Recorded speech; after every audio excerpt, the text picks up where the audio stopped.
таи 4 рӯз аз 5 то 8 ноябри соли ҷорӣ дар шаҳри Турсунзода санҷиши ҳолати омодагӣ ва машқи мукаммали мудофиаи гражданӣ баргузор шуд, ки дар ҷараёни он тамоми бахшу сохторҳои мақомоти иҷроияи ҳокимияти давлатии шаҳри Турсунзода иштирок намуданд. Субҳи имрӯз соати 6:30 дар майдони Шоҳ Исмоили Сомонӣ бонги эълони ҷамъшавӣ эълон карда шуд. Машқҳо дар асоси қонунҳои Ҷумҳурии Тоҷикистон дар бораи мудофиаи гражданӣ, ҳифзи аҳолӣ ва ҳудуд аз ҳолатҳои фавқулоддаи хусусияти табиӣ ва техногенӣ дошта ва нақшачорабиниҳои асосии Ҷумҳурии Тоҷикистон оид ба самти ҳолатҳои фавқулодда ва мудофиаи гражданӣ, ки аз тарафи Сарфармондеҳи Олии Қувваҳои Мусаллаҳи Ҷумҳурии Тоҷикистон таъсис гардидааст, баргузор мешавад. бояд зикр намуд, ки машқҳо дар асоси фармони раиси Кумитаи ҳолатҳои фавқулодда ва мудофиаи гражданӣ назди ҳукумати Ҷумҳурии Тоҷикистон баргузор шуд, ки роҳбарии онро полковник Хуршед Вализода бар зимма дошт.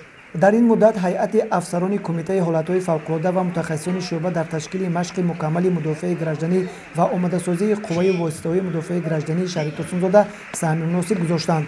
ҳамзамон омодагии корхонаву ташкилот ва комиссияҳои кориро дар ин самт мавриди санҷиш қарор дода, ҷиҳати вусъати кор дар ин самт ёрии методӣ ва амалӣ расонида шуданд.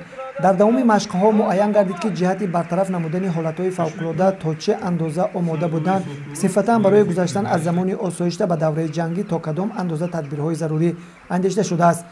Muhtaram Rais, Sabzor Müdafaa Gраждани, tamom hayati rohbari kunanda, xadamatҳои мудофиаи граждани, ҷамоатҳо, комиссияҳо, барои машқи мукаммали мудофиаи гражданӣ омода гузоришанда майёр кунӣ бекунӣ.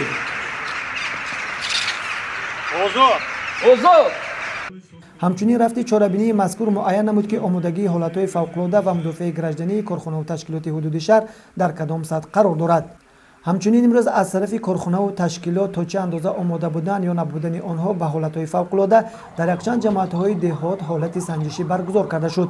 омода будани қувваю воситаҳои мудофиаи граждании шаҳр яке аз вазифаҳои муқаддаси ҳар як масъул ба ҳисоб меравад. вазъияти ҷаҳони муосир ҳар як давлат аз ҷумла давлати моро водор месозад, ки ба хотири таъмини ҳаёти осоишта доимо дар ҳолати омодабош қарор бигиранд. илова бар ин офатҳои табиӣ аз қабили селу заминларза ва дигар ҳолатҳои фавқулодда аз сар задани худ дарак намедиҳанд. Умеда Юсуфӣ, сардори шӯъбаи кор бо ҷомеаи Кумитаи ҳолатҳои фавқулодда ва мудофиаи гражданӣ назди ҳукумати Ҷумҳурии Тоҷикистон.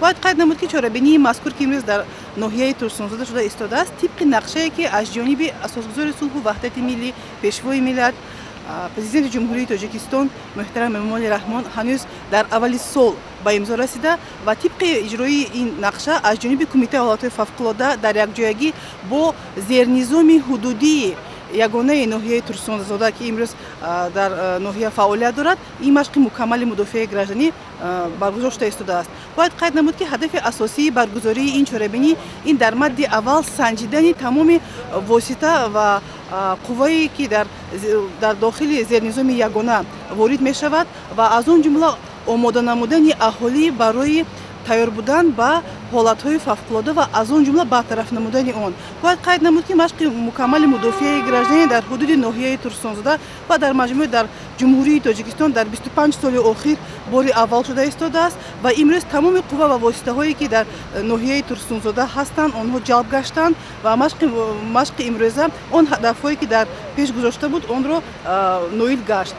аз ин лиҳоз чунин машқҳо бар нафъи кор буда муассисаву ташкилот ва корхонаҳоро барои пешгирии ҳар гуна ҳолатҳои фавқулодда омода месозад.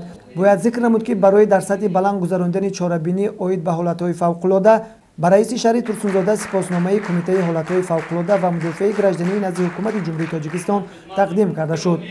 ҳамчунин ба якчанд нафар аъзоёни ситод ва намояндагони бахшу сохторҳои корхонаҳои ташкилотҳои ҳудуди шаҳри Турсунзода ифтихорнома ва сипосномаҳо тақдим гардид.